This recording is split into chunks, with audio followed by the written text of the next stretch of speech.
আসসালামু আলাইকুম প্রিয় শিক্ষার্থী বন্ধুরা, আজকে আমরা আলোচনা করব আমাদের লজিক চিত্র বাস্তবায়ন অথবা লজিক সার্কিট অঙ্কনের 2 নম্বর ক্লাস নিয়ে। আমরা ফাংশন থেকে কিভাবে লজিক সার্কিট অঙ্কন করা হয় সেই বিষয় নিয়ে আমরা আলোচনা করব। অবশ্যই এই ক্লাস দেখার আগে তোমরা আমাদের এই চ্যানেলে একটি ক্লাসে 7টি গেটের যে ক্লাস আছে, অর্থাৎ 7টা গেট তোমাকে জানা লাগবে। যদি এই ক্লাসটা তুমি বুঝতে চাও তাহলে অবশ্যই সেই ক্লাসটা তোমরা দেখে আসবা।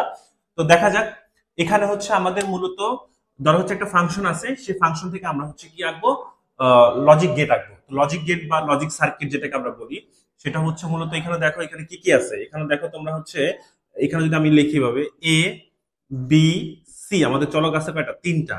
এবং আমাদের সি এর উপরে বার আছে, বি এর উপরে বার আছে, তাহলে এ বি সি। তাহলে বার যেহেতু আছে, আমরা এখানে একটা নট গেট আঁকবো। এটা সি বারের জন্য, বি বারের জন্য, আর এটা কি সি বারের জন্য। ঠিক আছে। আচ্ছা, এখন দেখো A plus B plus C bar, তাহলে আমাদের এ কোথায় আছে?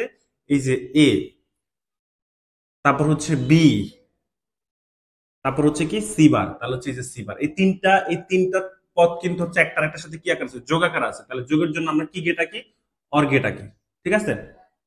এবং অর গেটের উপরে একটা বার আছে, তাহলে সেটা হয়ে যাবে কি? নর গেট। যোগের উপরে বার থাকলে নর গেট। এবার আসে এটার সাথে কি আছে?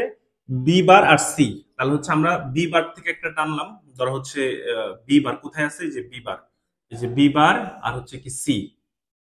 সি, এই দুইটা কি আকার আছে? এই দুইটা কি তোমার গুণ আকার আছে। কার সাথে? এটার সাথে। অর্থাৎ এইটা এইটা এইটা তিনটা কি গুণাকার আছে। আমি চাইলে তিনটা একসাথে রাখতে পারি। তিনটা একসাথে যেহেতু গুণাকার আছে, গুণের জন্য আমরা এখানে একটা কি আঁকছি?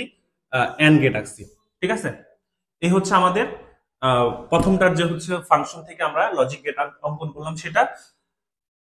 এরপর তোমার পরবর্তী যে ফাংশনটা আছে, সেই ফাংশনের জন্য আমরা এখানে চলক আছে 4টা, এ বি সি ডি। তাহলে এ এর জন্য আমরা একটা টানলাম, তারপর বি এর জন্য টানলাম, তারপর কি সি এর জন্য টানলাম, তারপর কি ডি এর জন্য টানলাম। এখন বার আছে কিসের উপরে? বি এর উপরে একটা বার আছে, তাহলে বি নট একটা আঁকলাম। আর তোমার সি এর উপরে বার আছে, তাহলে সি নট একটা আঁকলাম। এবার দেখো এ এর সাথে সি বার হবে, তাহলে এ এর সাথে সি বার কি আকার আছে? যোগাকার আছে। তাহলে তুমি ধরো এই যে এটা কই, এই যে এর সাথে সি বার, এটা কি যোগাকার আছে, তো যোগের জন্য তুমি একটা এখানে অর গেট আঁকবা।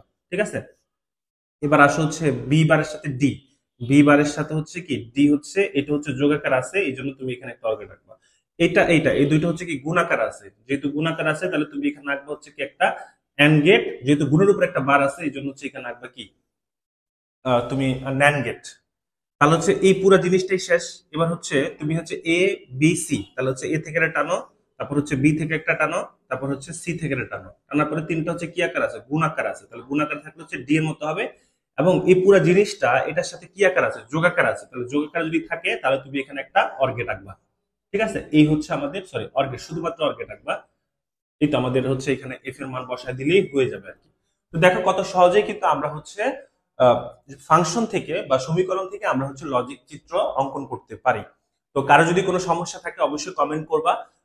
যদি কোনো প্রশ্ন থাকে সেটা কমেন্টে জানাবা, তাহলে সেই প্রশ্ন নিয়ে আমরা আলোচনা করতে পারবো। দেন নেক্সট ক্লাসে আমরা অন্য কোনো ভিডিও নিয়ে হাজির হব।